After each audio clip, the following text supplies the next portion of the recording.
2 Reis, capítulo 25.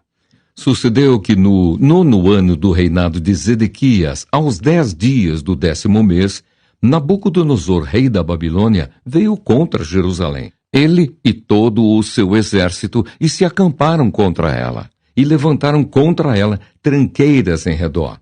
A cidade ficou sitiada até ao 11º ano do rei Zedequias.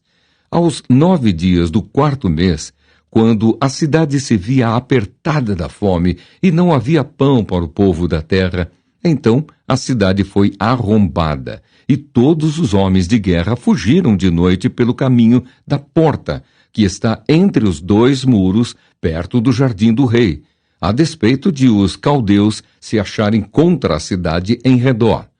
O rei fugiu pelo caminho da campina, porém o exército dos caldeus perseguiu o rei Zedequias e o alcançou nas campinas de Jericó. E todo o exército deste se dispersou e o abandonou. Então o tomaram preso e o fizeram subir ao rei da Babilônia, a Ribla, o qual lhe pronunciou a sentença. Aos filhos de Zedequias mataram à sua própria vista e a ele vazaram os olhos. Ataram-no com 2 cadeias de bronze e o levaram para a Babilônia. O cativeiro de Judá. No 7º dia do 5º mês do ano 19º de Nabucodonosor, rei da Babilônia, Nebuzaradã, chefe da guarda e servidor do rei da Babilônia, veio a Jerusalém. E queimou a casa do Senhor e a casa do rei, como também todas as casas de Jerusalém. Também entregou às chamas todos os edifícios importantes. Todo o exército dos caldeus, que estava com o chefe da guarda, derribou os muros em redor de Jerusalém. O mais do povo que havia ficado na cidade e os desertores que se entregaram ao rei da Babilônia e o mais da multidão, Nebuzaradã, o chefe da guarda, levou cativos. Porém, dos mais pobres da terra, deixou o chefe da guarda ficar alguns para vinheiros e para lavradores.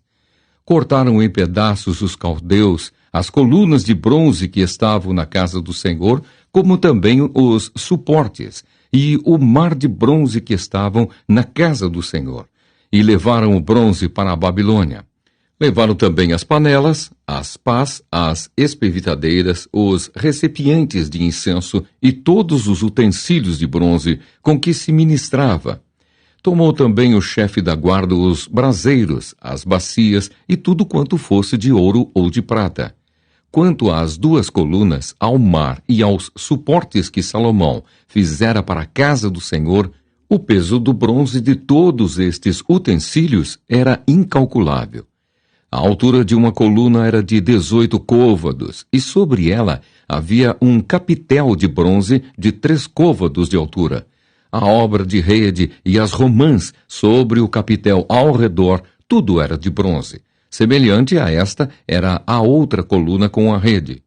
Levou também o chefe da guarda a Seraías, sumo sacerdote, e a Sofonias, segundo sacerdote, e os 3 guardas da porta. Da cidade tomou a um oficial que era comandante das tropas de guerra e 5 homens dos que eram conselheiros do rei e se achavam na cidade, como também ao escrivão-mor do exército, que alistava o povo da terra, e 60 homens do povo do lugar que se achavam na cidade.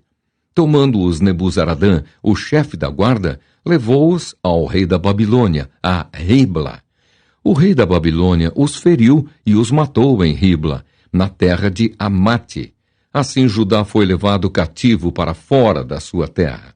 Quanto ao povo que ficara na terra de Judá, Nabucodonosor, rei da Babilônia, que o deixara ficar, nomeou governador sobre ele a Gedalias, filho de Aicão, filho de Safã. Ismael mata a Gedalias.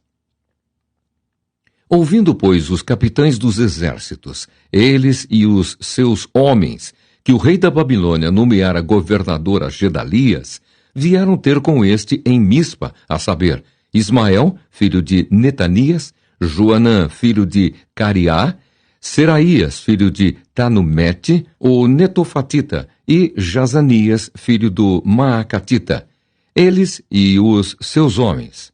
Gedalias jurou a eles e aos seus homens e lhes disse: Nada temais da parte dos caldeus.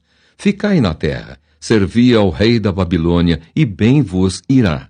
Sucedeu, porém, que no 7º mês veio Ismael, filho de Netanias, filho de Elisama, de família real, e 10 homens com ele, e feriram Gedalias, e ele morreu, como também aos judeus e aos caldeus que estavam com ele em Mispa.